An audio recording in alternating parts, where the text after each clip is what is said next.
Imagine a pain so total, so consuming, that it dissolves the very self. Not the clean strike of a blade or the blunt force of a fall, but an internal liquid fire that melts your veins from the inside out, a biological betrayal as your own body turns to black, bubbling broth. This isn't a myth or a nightmare from a distant age. It is the precise, documented fate of countless souls who crossed paths with the wrong serpent in the wrong moment.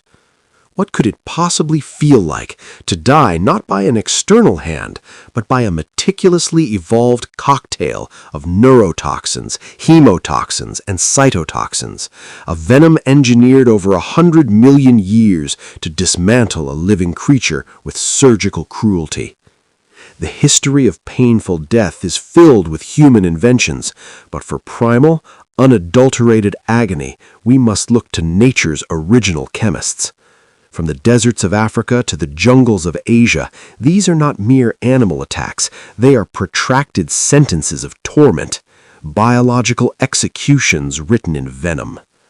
This is a forensic journey through 8 of the most painfully documented snakebite deaths in history.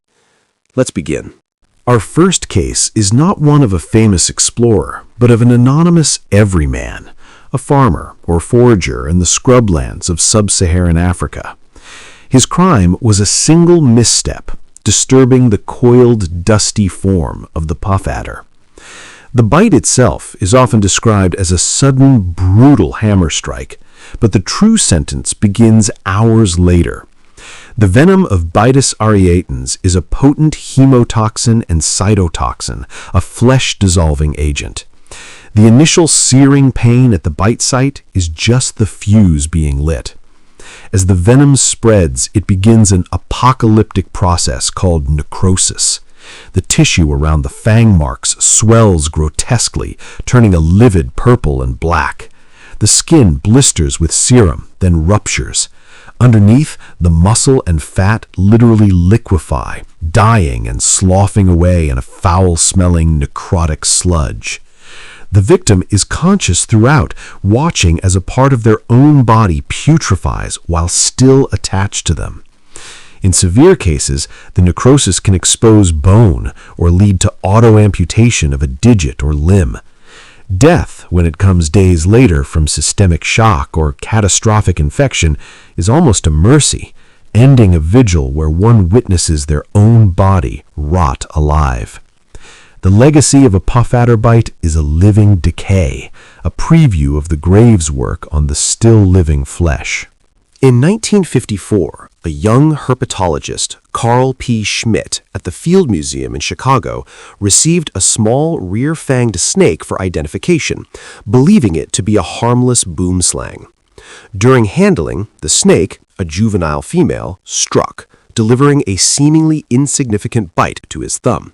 Schmidt, an expert, documented his own symptoms with cold scientific precision, creating a unique and terrifying first-person record. The initial effects were mild, some nausea, some bleeding from the gums, but the boomslang's venom is a devastating hemotoxin that disrupts the body's clotting mechanisms. Schmidt went home believing he was fine. As he slept, his internal world began to collapse.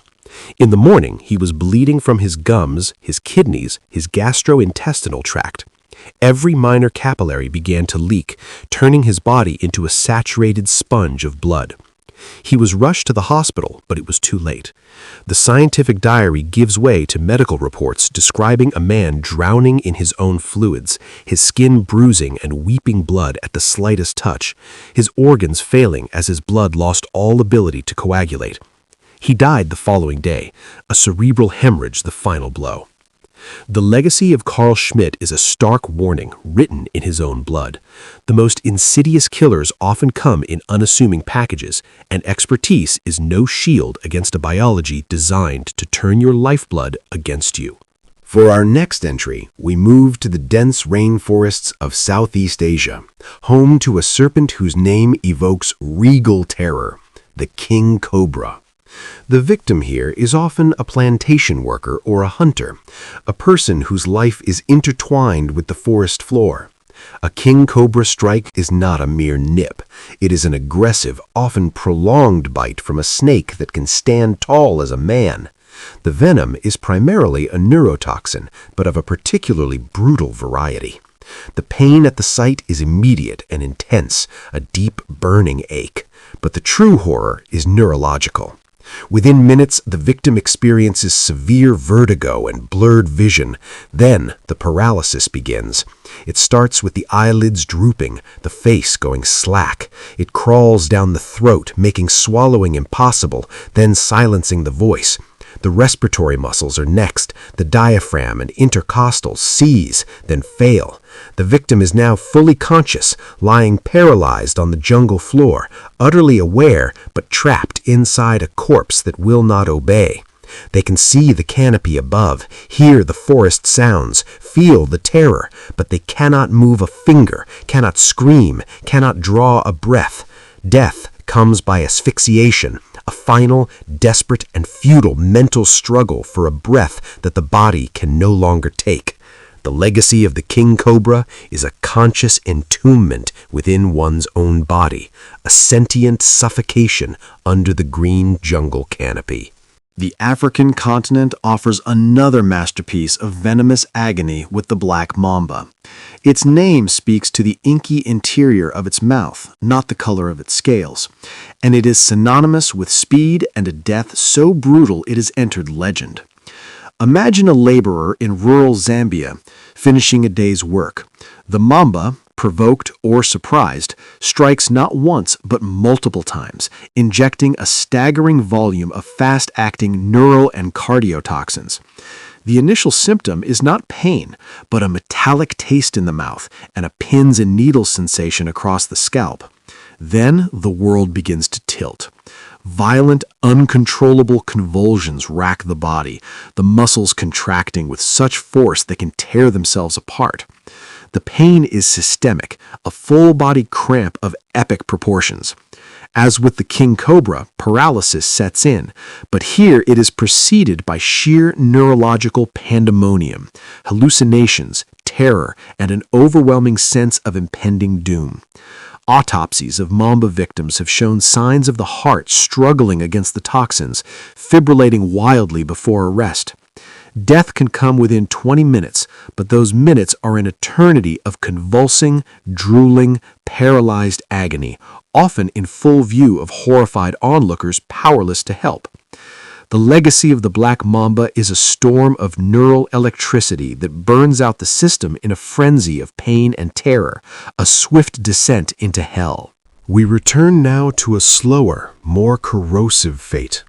In the arid American Southwest, the Mojave rattlesnake holds a fearsome reputation, belying its sometimes placid nature.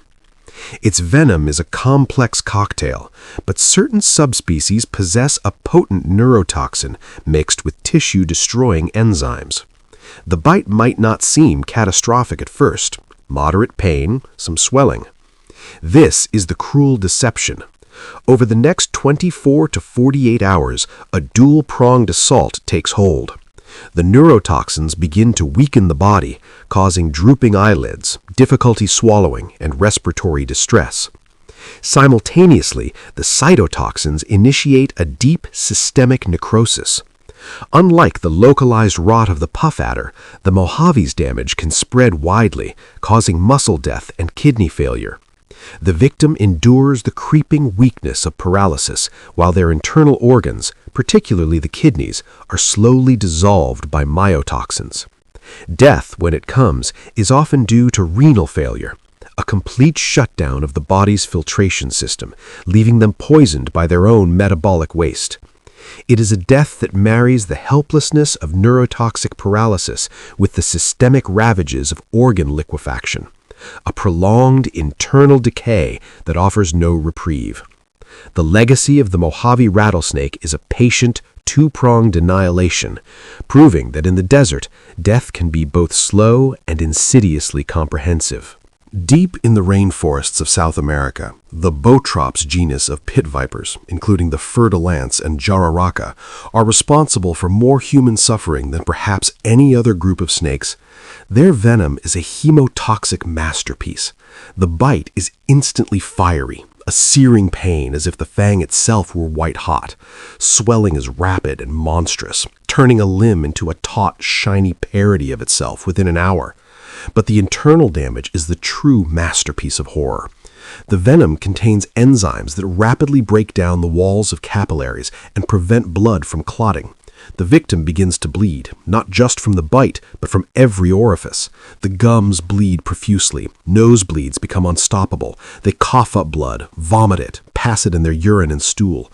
Bruises blossom spontaneously across their body as internal hemorrhages turn subcutaneous tissue into maps of black and blue. In fatal cases, the brain begins to bleed, causing strokes, seizures, and agonizing headaches before death. The victim essentially exsanguinates internally, their circulatory system turning into a sieve, drowning their own tissues in a crimson flood. The legacy of the Botrops bite is to make the body's very river of life its instrument of destruction, a death by 1,000 internal leaks. From the liquefying flesh of the puff adder to the conscious tomb of the Snakebite, these 8 cases reveal a spectrum of suffering authored not by human malice, but by evolutionary necessity. They force us to confront a reality where pain is not a symptom, but the primary function of a chemical cocktail refined over eons. In these documented ends, we see the dark mirror of nature's creativity, a genius not for life, but for the intricate dismantling of it.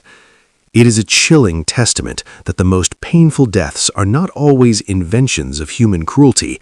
Sometimes they are whispered in the rustle of dry leaves, waiting in the grass, written in a venom older than history itself. If this forensic journey to the edges of documented human experience has compelled your curiosity about the realities beneath everyday surfaces, subscribe for more meticulously researched expeditions into the anatomy of catastrophe. Your engagement drives our research into darker corners of documented reality. Suggest our next investigation in the comments and hit the notification bell to ensure you never miss when we map another frontier of human suffering and survival.